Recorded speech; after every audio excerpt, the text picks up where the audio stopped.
you need to ask for help as a new agent. I have seen a lot of agents over the years come in and go, oh, I know that. No, you don't. You don't know it yet because you haven't experienced it yet. Yeah. It is absolutely necessary for agents to ask for help. So making sure that they've got a broker that's accessible. This is Spilling the Real Tea, a podcast by Sold in a Snap. Hey everybody, welcome to Spilling the Real Tea, a podcast by Sold in a Snap. I am your host, Eric Johnson, and I am so excited today. We're going to be talking about where do I start if I was a realtor coming into this business. I'm so excited to get into it. This episode, Spilling the Real Tea podcast, is sponsored by Sold in a Snap. Sold in a Snap is Central Texas's premier real estate photography and marketing company, helping agents look incredible, stand out from the competition, and grow their business. We provide photos, tours, video, and marketing, everything that you would need to market yourself and your listings with ease. We're leading the world in real estate tech, backed by all 5-star reviews, and we're different on purpose because your success is our mission. Want to save time while you're clowns and dominate your market? Visit soldinasnap.com and see how Sold in a Snap can elevate your business or your listings today. Hey everybody, today we're super excited to have our guest today is Kim Galvan. Kim, thank you so much for being on the podcast today. You're welcome. Tell us a little bit about yourself. Like, how did you get into real estate? How did you get to where you are? What is your position right now and all that good stuff? Okay. So I am the broker and co-owner of Bentwood Realty and Bentwood Properties. Bentwood Realty is a real estate sales company. Bentwood Properties does property management. And kind of how I got started, like a lot of real estate agents, I was a teacher before I got into real estate. Yes. Taught for several years and realized that just from some conversations with friends, they were like, yeah, I think that this real estate thing would be really good for you. You've got the great personality and right kind of attitude about it. And so it was really a friend who encouraged me to look into real estate. And so in 2001, not 2021, 2001, after I'd had our first child, I took all my real estate classes up in Plano, took my test, and jumped into the world of real estate in the DFW area. Oh. Several years later, fast forward, I became a real estate agent in the Waco area. And in 2011, opened my own brokerage, partnered with my business partner, and we opened Bentwood Realty in 2011 and haven't looked back. Wow. So I want to ask you about the teaching kind of component here. So, you're going through school to become a teacher and you see classes come and go. You probably build up a pretty big network at that point when you're like, hey, I think I want to go into real estate. Does it seem like that was something that really gave you the opportunity to springboard out, like teaching itself, or was there something that was like, oh my gosh, this is the time, I have the resources, the foundation to get moving? Like, what do you think was the kind of final push to get you out there?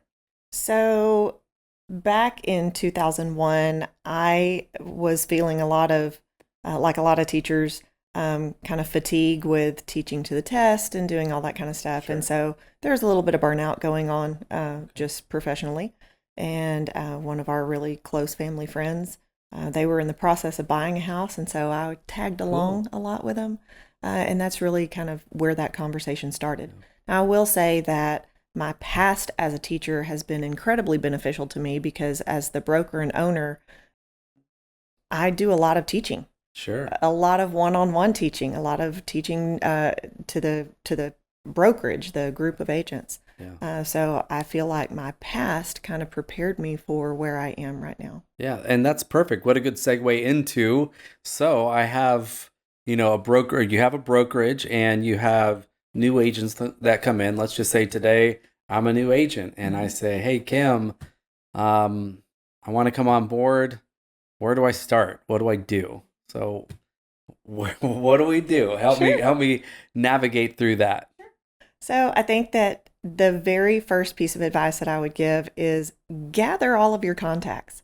Okay. Think about if you were to send out invitations for maybe a wedding or a big event or holiday greetings, holiday cards, that type of stuff, who would you send those to?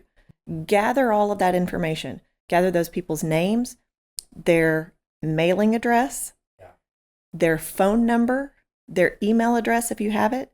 And I think that a lot of people don't realize the importance of good old-fashioned snail mail and contact, reaching out to people and letting them know, hey, I'm in real estate.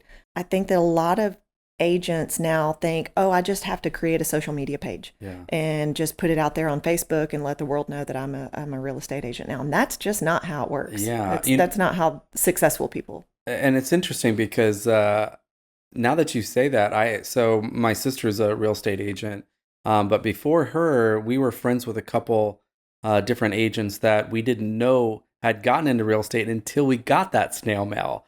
And it was really cool to see their face on that, card and said, hey, looking for a home, like, hit me up, or like, hey, get a free hamburger at this restaurant or something like that. I agree with you. I think snail mail is undervalued and an opportunity if you want to take it. So yeah, just that personalized letter, that you're hand addressing and mailing out. But the one key to that, so what I would tell a new agent is that's all great and fine and dandy.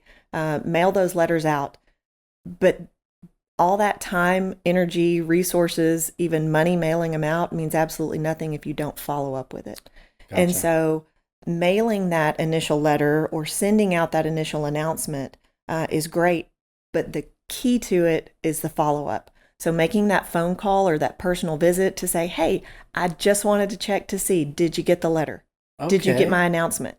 There's excitement in your voice. Oh. It doesn't have to be a long phone call or a long visit, but I think that just planting that seed and letting people hear how excited you are about your new, adventure, that excitement rubs off on them. People inherently want to help other people. Sure. And so if you're reaching out and you're excited about this and saying, hey, I know you may already have an agent that you use, but I would just love to have the opportunity to be the person that you think of second if that first person's not available, just to plant that seed. People want to help you. Yeah. Oh, I like that, and honestly, the follow-up in so many aspects of life is huge. And I hadn't thought about, hey, I sent that card out or the letter out or whatever, and saying, hey, just did you get it? Like, I'm so excited about this journey, this adventure, like it's been really neat to see people receive these things and start working with me. So that's really cool. I think that's really smart advice. And honestly, I don't know a lot of people that are doing that, right? The follow up, so all right. So snail mail, you said. What are some of the other things that I should be looking for? So the second thing that I would advise somebody to do is, as a new agent, you are required by Texas Real Estate Commission to have 270 total hours of education by the end of your second year of licensure. Okay. Wow. So in order to get your license, you've got to take all these classes, pass the test, all that, right? But at the end of your second year of being an active agent, you have to have 270 total hours. So what that translates into is 3 30-hour courses. So about 90 more hours is what you need to add. And the best advice I have for getting those courses is to get your GRI designation. Okay. And what is the GRI? It's Graduate Realtor Institute. It is like the higher level education. Okay. Whenever somebody becomes a real estate agent and they're taking classes and stuff, those classes are preparing you to pass a test. So they're teaching to the test. Gotcha, so yes. That kind of goes back to that whole... Back to your education. Your teacher. Exactly. Yeah. But the GRI is more of the practical application aspect of things. Okay. It's broken up into 3 different sections, and they're long courses. It used to be even more difficult because you had to physically go somewhere and take these classes, and you'd sit in a class for 4 days. Oh my gosh. And so it was really difficult. But now with technology, you can earn that GRI designation in your house, just on Zoom. But that designation is going to be the most practical, hands-on education that you get as a real estate agent. And because you have to have those hours anyway, why not go ahead and earn that designation? Yeah. Oh, that's really cool. So, that particular certification, or is it certification It's that a is designation, yes. So designation? you may see realtors that have what we call alphabet soup after their name. Sure. That's one of those GRI. It's part of that alphabet soup, but Gotcha. it is a very valuable Okay, designation. and you could just sign up for it online, I'm assuming, and relatively affordable, or does it cost a little bit of money? So it costs a little bit of money, but in the grand scheme of things, it might cost a little bit more than some of the other 30-hour courses that you would have to take. But Texas Realtors had been, and I'm going to assume that they're still doing this, they had been offering a discount Oh, cool. for agents that took that during their first renewal period. You Oh, actually got a great. discount. So what I would say is check with your local association to see if they're offering that discount for first-time renewals. Okay, so your second advice. So we need 270 hours of continuing education in that first kind of block of your career, or Mhm. 2 years, you Yes, said, the first 2 years. or 2 years. So Mhm. GRI. In that GRI, is there a way to, like, let's say if I wanted to go into commercial or something a little bit more specific, is there any tracks or anything that you could like focus your education efforts, or is it kind of everybody gets the same amount of information in that space? So GRI, you're going to get the same amount of Okay, information. It's gotcha. not specialized. I would definitely say though that if you are thinking about specializing in something like commercial or farm and ranch, and you've got to take some additional Right, classes sure. because the classes that a new agent takes for the licensure are not geared toward commercial or farm and ranch specifically. They're Gotcha. not geared toward property management or leasing. Yeah. It's really kind of geared toward that just residential 1 to 4 family contract and those type sales. So you were a real estate agent for, what did you say, about 10 years before you started your brokerage, is that right? So from 2001 until 2011, 2011. right? So what made you decide I want to go that direction? Like, hey, I feel like I have a good handle on these things. I think that there's some practices that I want to do. Like, what was the inspiration for starting your own brokerage? So I had been the broker and the team leader, kind of overseeing a different brokerage in town. Yeah. And in fact, it was also the team leader and broker for another brokerage in a different county as well. And when I kind of split my time between Waco and this other area, and kind of came back to Waco as my home base. Yeah. And my agents that had worked for me for several years as I was the head of that office, they had asked me several times, why are What you are you not, what are you doing? doing? Just do it yourself. Why are you not going out on your own, Yeah. man? You know, if you were to go out on your own, we would go with you. You know, it's time. It's time. So really the agents are part of the reason why I really started looking into it. Yeah. There was a little bit of trepidation on my part because, Sure. you know, you think about you are starting a business. Yeah. There's a lot of liability in being a broker, a lot of liability. There's a lot of expenses that people don't understand or don't see.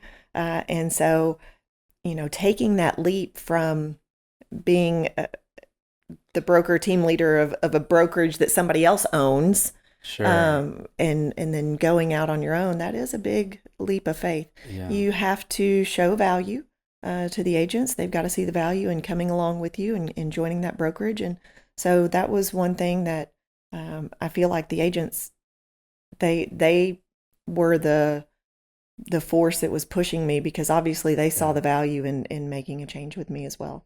And then over the years, we have just grown and grown and grown. Yeah. And so, how many agents did you start within the brokerage? Oh, and I have a follow-up question. Early on, were you still, part of the whole process, like being able to, get these houses listed and doing a lot of the agent work on top of the brokerage, or were you able to go straight into broker? I have my agents, and we were able to kind of make that kind of clean transition. So I have never really been a competing broker.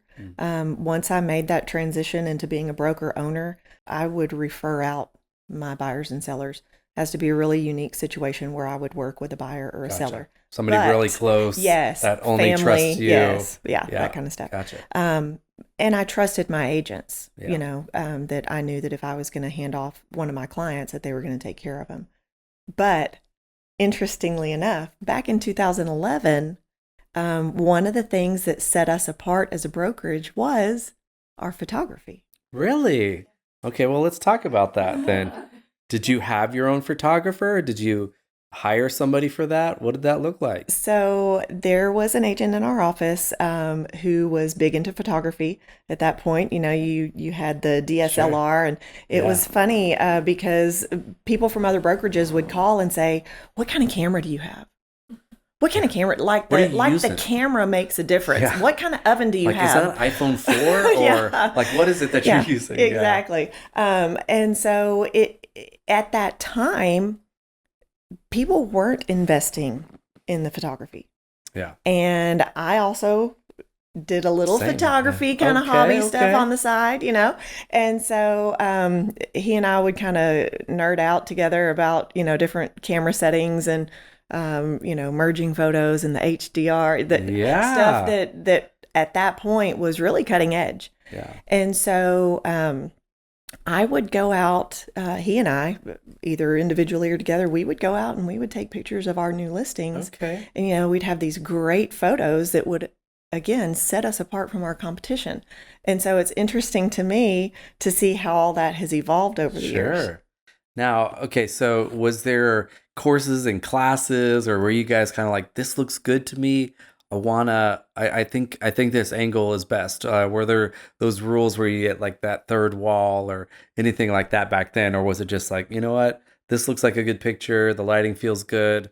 And I know you were saying HDR and stuff, but what did it look like back then? So back then it looked like a tripod and kind of figuring out where the angles were, Yeah. looking at what other architectural photographers were doing. Sure. Were they using flashes? How were they getting the lighting in the room to be balanced with the light still coming from the windows and all Yeah. that? So there was another photographer that had some other stuff where he would go and review camera equipment, and he would say, this camera equipment is great, and Yeah. if you're wanting to do sports photography or architectural photography. And so there was a lot of, again, kind of geeking out on the back Yeah, side of sure. things, but also a lot of trial and error, realizing that a wide angle lens does make a big difference. Not a fisheye, but a wide angle. And so it was kind of funny to see once people started realizing, oh, they've got special lenses that they're taking pictures with. And then you'd see these things and you're like, what are you doing? That's a fisheye lens. Your room looks so distorted. Yeah. So I remember seeing some of those Yes. early listings like that where it's like, what is like this room is like literally in a bowl. Yes. It Yeah. is. It makes no sense. And then you go to the house and it's about, a 6 by 5 foot room. Yes. And you're like, Yeah. this looked like a 20-foot room. Yeah. Now I will say I distinctly recall getting a phone call from an agent at one point, probably back in 2012, and the agent said, "Hey, we just went and showed your property at blah blah blah street. Yeah. I think your photos are highly misleading." And I said, "Why is that?" And the agent said, "Because your pictures look way better than what the house did in person." And I said, "Well, they weren't edited, and the photography did the job. We got you through the door." Yeah. So it's kind of interesting, and back then, you think about what technology there was. Photoshop was super complicated, and Yeah, there wasn't so Lightroom, and Lightroom is such a gift. Yes. So going in and editing photos, and It's like small sliders, making it a little bit brighter, hitting that contrast. Mhm. But, it's interesting that you say that because you're exactly right. The whole point of photography is getting somebody through that door. That's what we're trying to do. And also I think what people don't realize too is that when we do photography for your house, it's the best your house has ever looked. So typically it's going to look gorgeous.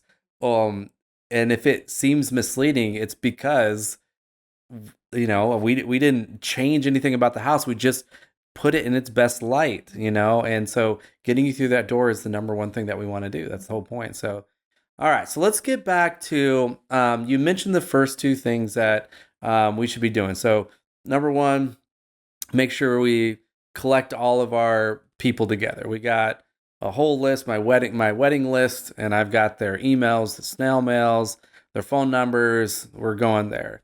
The second one was that what was the second one The again? GRI. The GRI. Yeah. Make sure that we are intentional about our education in those first couple years. If you're going to get your education, you might as well do it in a very proven way that's going to help you beyond just taking a test. So this one, it seems kind of like a no-brainer, but you better have some money saved up. Okay. So walk me through that. What do I need to have money saved up for? So lots of things.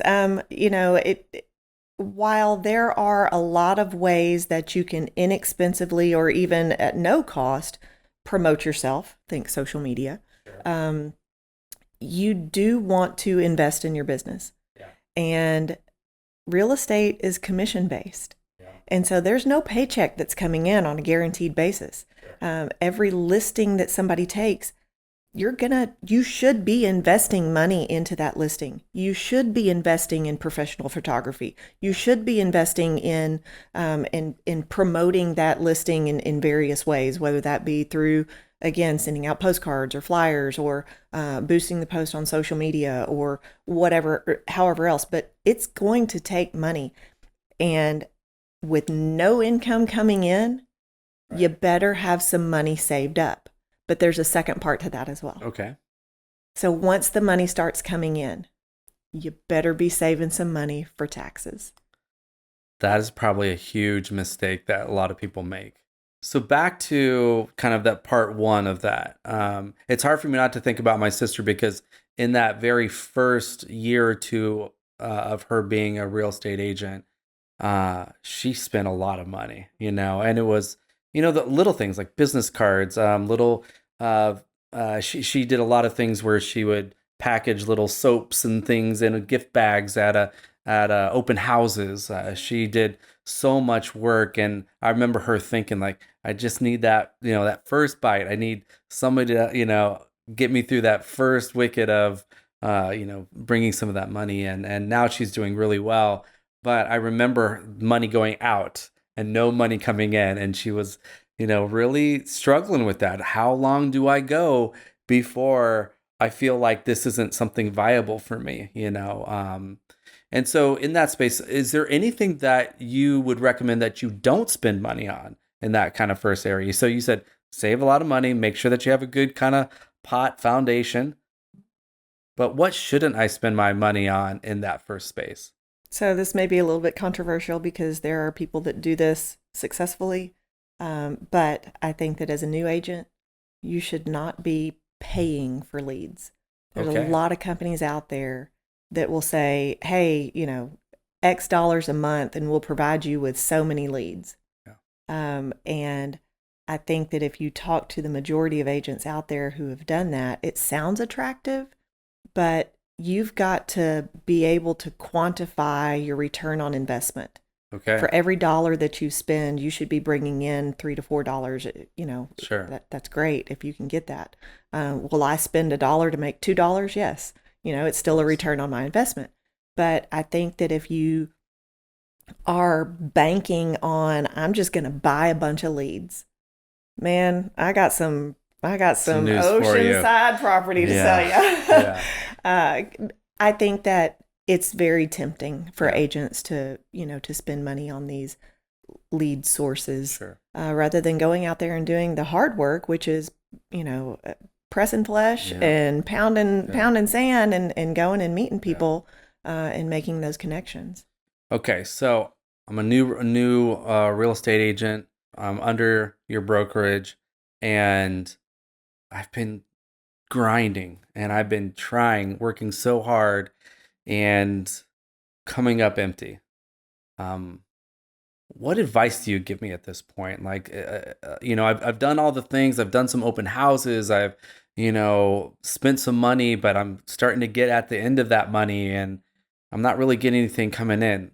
You're the broker at this point. Like, how do I encourage that real estate agent to keep going or do something different? What do I do there? Well, that's a tough conversation to have. And Sure. unfortunately, through all the years that I've owned a brokerage, I've had to have that conversation with some people. Yeah. But one of the things that I would say is let's really look at what you're busy doing. It's a great advice. What are we busy with? Yeah. Because everybody is busy. Mm-hmm. I'm busy. You're busy. Yeah. We We're all all have busy. the same amount of hours in the day. So what is it really that we're spending our time on? Is it, I just spent 5 hours today working on my logo. That is The last wonderful, thing, but yeah. that's not going to bring you Sure. any income. Sure. That 5 hours should have been spent going and talking to business owners, making contact with people who are in your sphere of influence, asking for business. And so, those are tough conversations to have. And unfortunately, we do see that. We see people who are grinding it out every single day, and they are going and knocking on doors and hosting the open houses and doing all the stuff. And the return on that time investment is slow. Yeah. This is a hard industry. Sure. Unfortunately, HGTV and A&E Network and all those different shows that are out there, they make it look really easy, but it is a grind. Yeah. And the burnout can be real. But going back to what are we busy doing? Yeah. This is great advice. In the Army, we would have these battle update briefs, where you would come and you'd talk about like, okay, where are we at? What have we been doing? Do we need to change anything? And I think that's like so smart to focus in on that. If you bring an agent in and you say, okay, let's look at your grind. What is that? What is it? Tell me about your day. Tell me about your plan of attack. Tell me about how you're doing all these things. I think that you can almost every single time find something that you can either do better or change up a little bit or prioritize your time in a different way, Mm-hmm. So I think that that's really great advice. And even some of the agents that are out there listening to the podcast, they think about what are you doing, and sometimes that you want to think that you're doing more than maybe you actually are, or Mm-hmm. something different than you actually are. And the only one that knows that is you. Yeah. What am I focusing my efforts on? And maybe I could do that different. Who's your boss? You are your own boss. Yeah. How long would you put up with an employee not showing up to work every day? Yeah. How long would you continue to pay somebody or invest in somebody if they're not doing the work to produce the results? And so, unfortunately, there's some real estate agents out there who have really cruddy bosses. Yeah. They let themselves get away with way too much. Yeah. And so Is there you a have to point- treat this like a real job. And unfortunately, I've had agents come to me and say, man, I'm going to have to go get a real job. Dude, you got a real job. You're just not treating it like a real Yeah. job. Yeah. Well, that's disappointing. Have you ever been in a situation where you have said, I really just don't think this is a good fit for you? How do you navigate that? Yeah. Like, is it a gentle conversation? Is like, I'm sorry, you're not producing, you're out of here. Like, how does that, I can't imagine you would say it like that, but just saying, you know what? Have you thought about teaching or something like that? So, So I will really start that conversation with, hey, I need to have a business conversation with you. okay. We need to have a business conversation. Yeah. And that sets the tone for the whole meeting. This is not personal. This is a business conversation. Let's talk about how much money you've spent this year. Yeah. Let's talk about how much money you've brought in and what activities you've done. And at the end of the day, if our expenses are outweighing our income considerably, then What are we doing? what are we doing? Yeah. Yeah. But it is a business Yeah. conversation. And as the broker, you have to be able to sit in that space. Any agents out there that are thinking about, starting their own brokerage or whatever, like that's a skill you have to have. The ability to make that delineation between success and failure, and you're in over your head, or, we've tried a lot of things, like maybe this isn't the best fit for you. Let's find something different. So, all right. So let's go back to, we talked about money. save a bunch of money to be prepared. Then you also said, after you start making money, let's make sure that we're intentional with putting money away for taxes. Yes. I assume you say that because it's happened probably multiple times. Let's talk about that a little bit. It has, independent contractor, there's no company that's holding back, the FICA, the FUTA, SUTA, whatever you want to call it. There's no withholding. Yeah. Agents are sometimes surprised at the end of the year or, come April, they're turning in all their stuff at the last minute and they're realizing, oh my goodness, I didn't realize that I'd made that much money. Right. Or, oh my goodness, I didn't realize that I hadn't, spent enough. I don't have enough expenses to help offset that. Really watching the income and the expenses, keeping great track of everything is super important. But yeah, I have seen it where agents end up with, a large tax bill and they don't have any money. They can't pay it. And so, that's tough. Obviously, the IRS doesn't care. They don't care whether we can. They're like, that was your mistake. Yes, that was your mistake. Yeah. But what I tell agents is, set aside about a third of your check each month and put it in a different account. Out of sight, out of mind. Yeah. Don't go spending it. So for your brokerage, when you're onboarding somebody, is that typically a conversation you would have? Like, hey, look, we're excited to have you. Let's make sure we do this right. Mm-hmm. Let's be intentional about this. So it's in their independent contractor agreement. It says it right there. It's an independent contractor agreement. But one of the things that's in that agreement is, as an independent contractor, we are not withholding taxes. Yeah.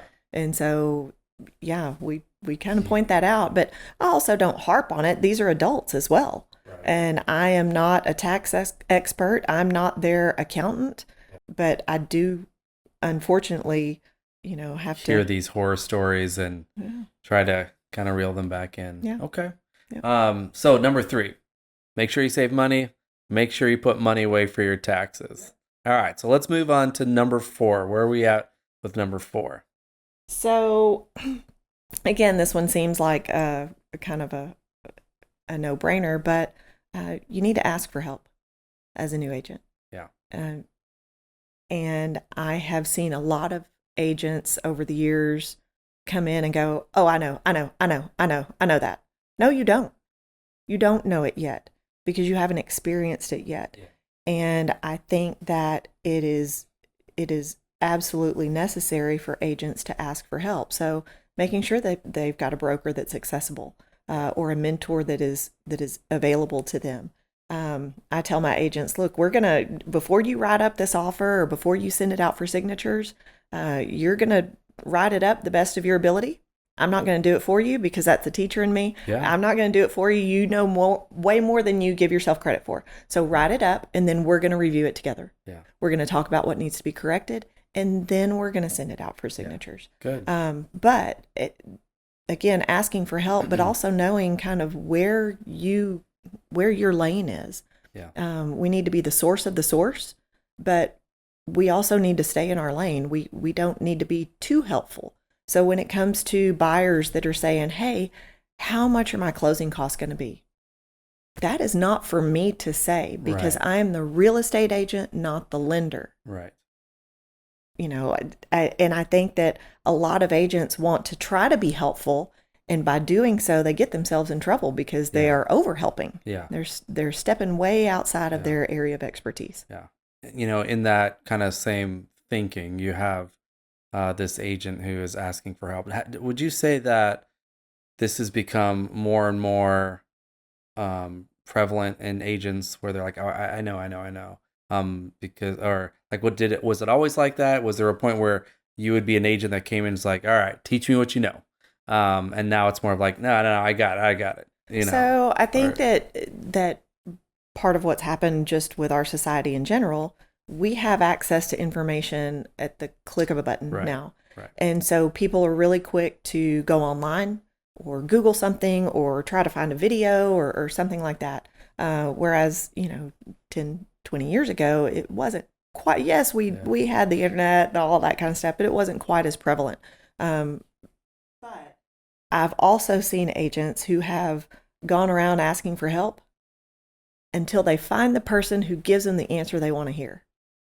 For example, Go on. um, This should be fun. yeah. So I got my cup of tea. Let's go. Let's go. Here we Spill go. the tea. Spilling the tea. Yeah. Yep. So we've seen agents who literally will go around and they'll say, "What do you think about open houses? What do you think about open houses? Should I do an open house?" And the first agent they go to is, "Yeah, absolutely. You should do an open house. Yes, here's how I do my open houses. Let me invest my time and expertise in you and show you how to do a great open house." Then they go to the next agent. "Should I do open houses?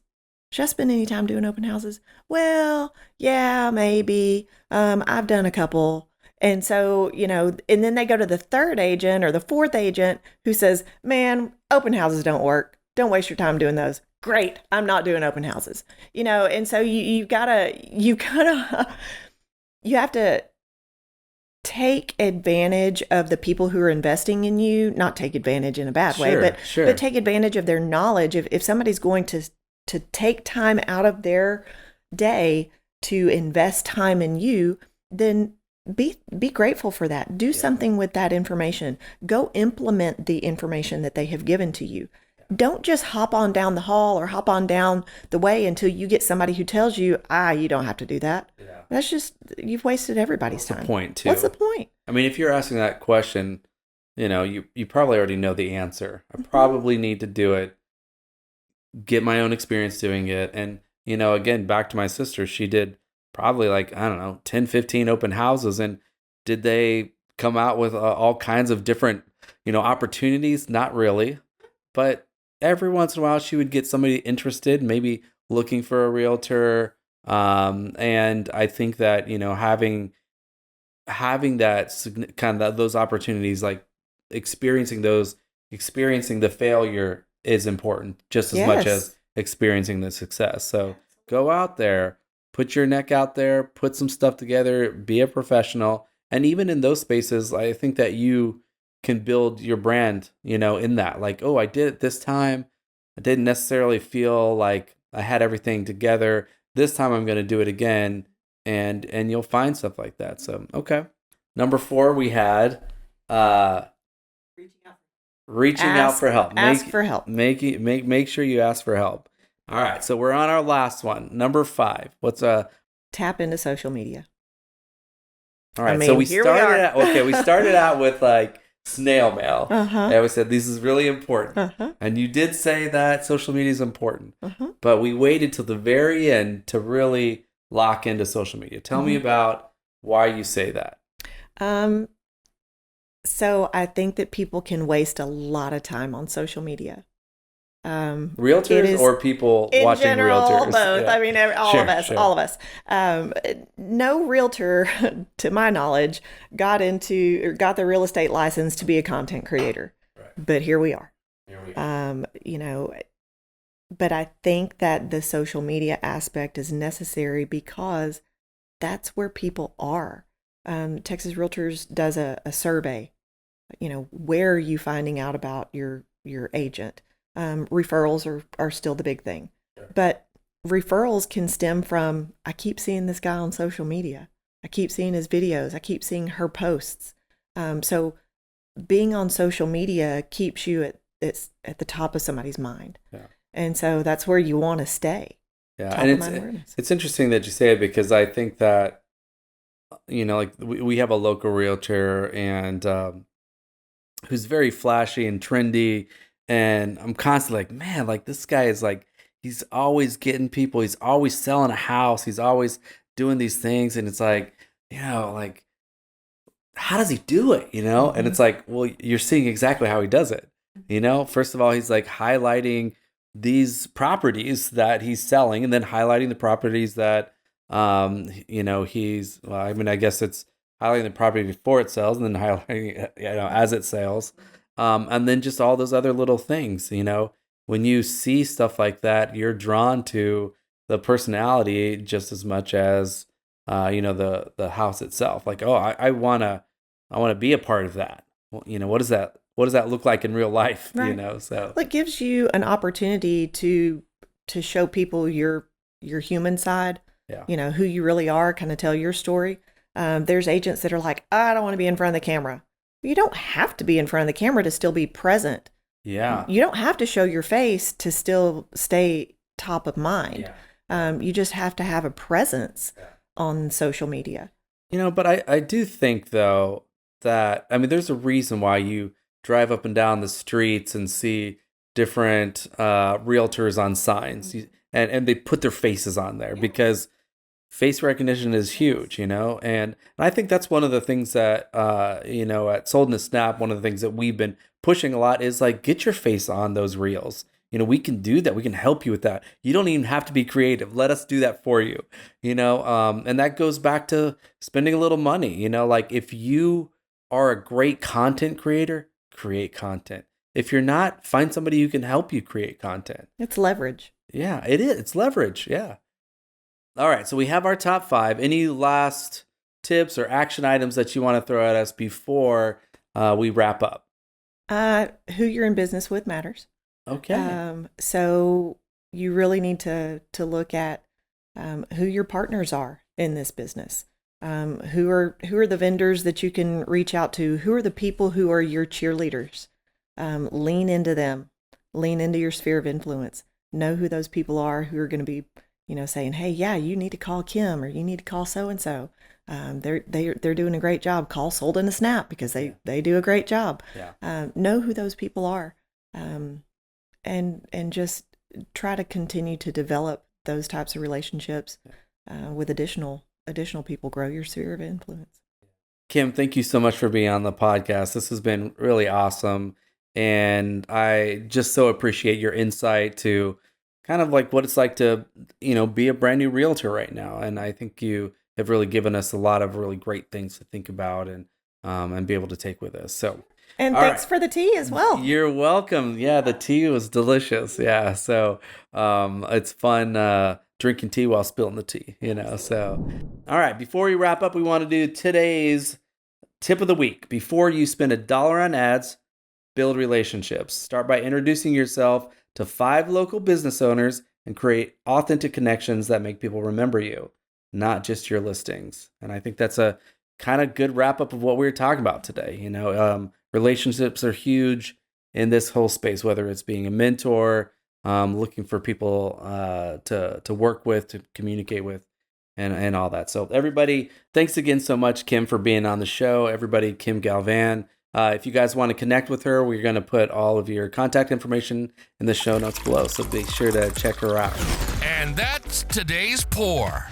Thanks for spilling the real tea with us. Don't forget to follow the podcast so you don't miss the next hot pour of real estate talk. And remember, this is just the tea, not legal, real estate, or financial advice.